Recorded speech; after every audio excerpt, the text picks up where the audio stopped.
guest, ladies and gentlemen, is the man who's responsible for the worldwide phenomenon that is Game of Thrones. He's the author of the international best-selling series A Song of Fire and Ice, and Fire, upon which the wildly popular HBO series is based. Please welcome back to our show, George R.R. Martin.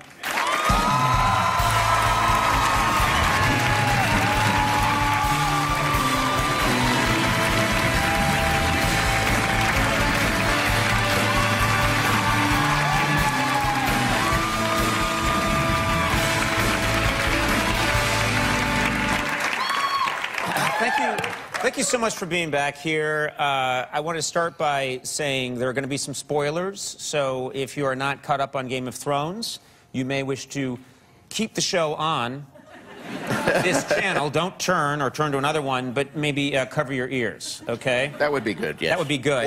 Or mute. They could mute. Yes. Yes, you could. Well, actually, most people watch my show on mute anyway. Oh. My voice has been proven to be highly irritating.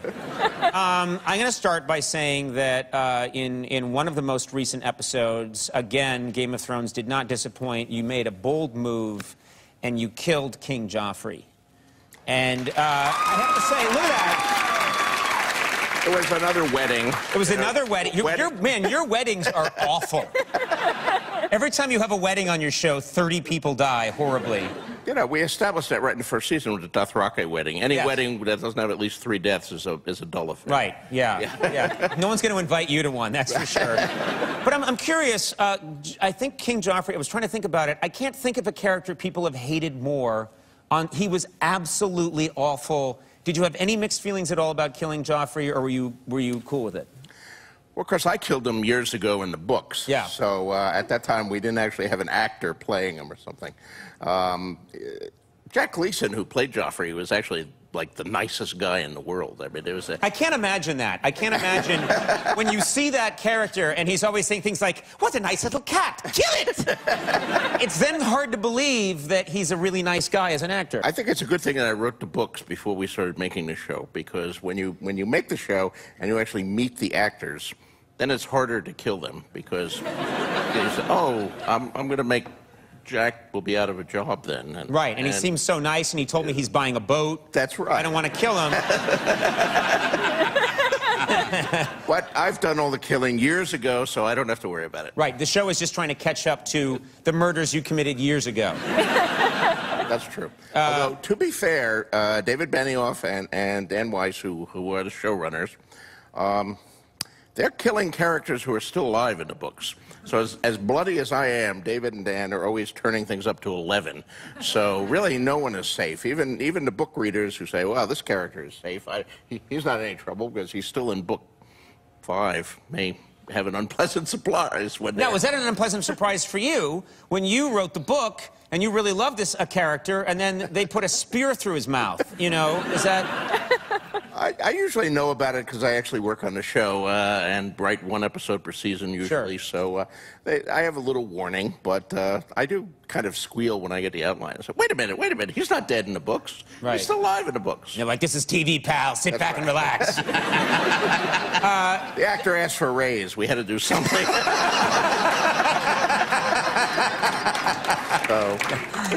They wanted air conditioning in their trailer. They're dead. This must have been, I don't know how you felt about this, must have been a thrill. At the White House Correspondents' Dinner about a week ago, President Obama, in his routine, referenced the Iron Throne in the Game of Thrones. That's right. And you know, we would gladly give him one. We have about 6 or 7 of them. We gave one to a guy in Brooklyn recently. So, you give these away? Well, they did. They had a big season 4 premiere at the Barclays Center. 7,000 fans were there, and we drew a seat number. So a guy from Hoboken won an Iron Throne. Wow. There's a guy in Hoboken sitting on the Iron Throne? A pizza will be ordered. If I won one of those, I'd cut a hole in it and put it right over the toilet. This is so great. I just I think we have... I just keep imagining a guy trying to get it home on the path tubes. Pushing it up the stairs. You know what? That makes me want to... I want to get one from the show. I'd love to do an episode of this show where it's the same exact show, but I'm on an iron throne the whole show. But just it is engaging in celebrity banter. And then Andy can use it as a toilet at the end. We should take a look, because it was really fun when President Obama referenced your show. Let's take a look. This year, I've promised to use more executive actions to get things done without Congress. My critics call this the imperial presidency. Truth is, I just show up every day at my office and do my job. You got a picture of this, I think.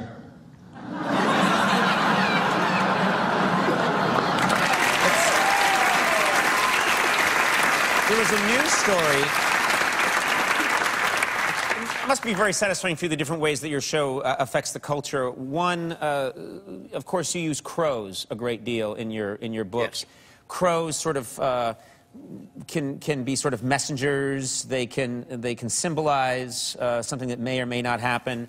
There's a news story. A fan in Russia, a little girl went missing, and a fan of Game of Thrones watched a bunch of crows heading in a certain direction, and because this fan loved the show Game of Thrones, decided to follow the crows and found the missing girl. That's true, in Omsk.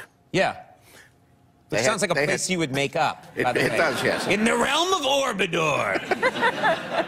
They had like 400 policemen and, 30 dogs and armies of people searching for this, I believe, a 3-year-old girl who had gone missing for 2 days, and they couldn't find her. And this Game of Thrones fan said, hey, there's a bunch of crows. I wonder why they're all gathering there. And he went and found the girl. So it was a very heartwarming story.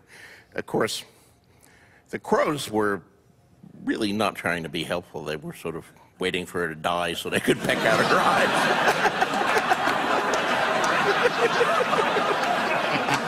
It's not exactly Lassie. No. Good Lassie! Good! The crows didn't have the best of intentions. Yeah. But fortunately, it had a happy ending. The Game of Thrones fan got there before the thing, and the girl is fine now. That's good.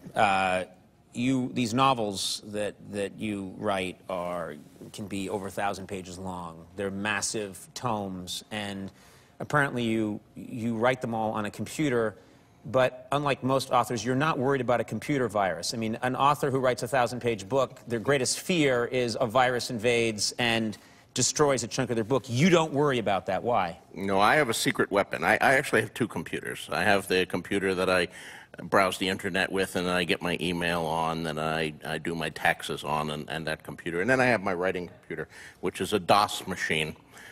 Not connected to the internet. A DOS machine. DOS How old is this Remember program? DOS? Yeah. Yes, remember DOS? I use WordStar 4.0 as my word processing system. Did you make this computer out of wood? Did you carve it?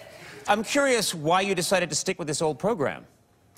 Well, I actually like it. I mean, it does everything I want a word processing program to do, and it doesn't do anything else. I don't want any help, I hate some of these modern systems where you type a lowercase letter and it becomes a capital.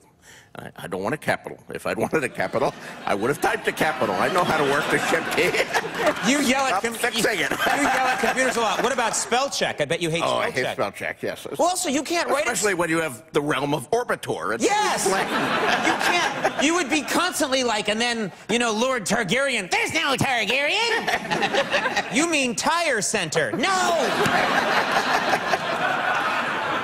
I don't mean Tire Center. Wow. WordStar does nothing like that. Nothing like that. It just types what you type, and that's what I like. Very nice. And it's stable as a rock, so you can't get a virus. It'll never go away or anything like that. That's so cool.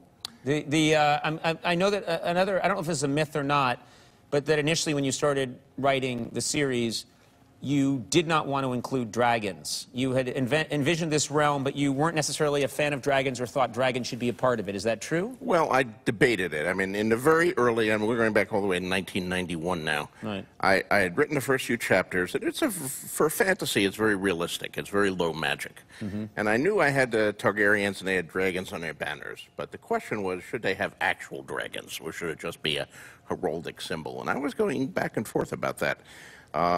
Until a friend of mine, a very talented fantasy writer herself, Phyllis Eisenstein, read some of the early chapters and said, George, this is a fantasy. You have to have real dragons in it.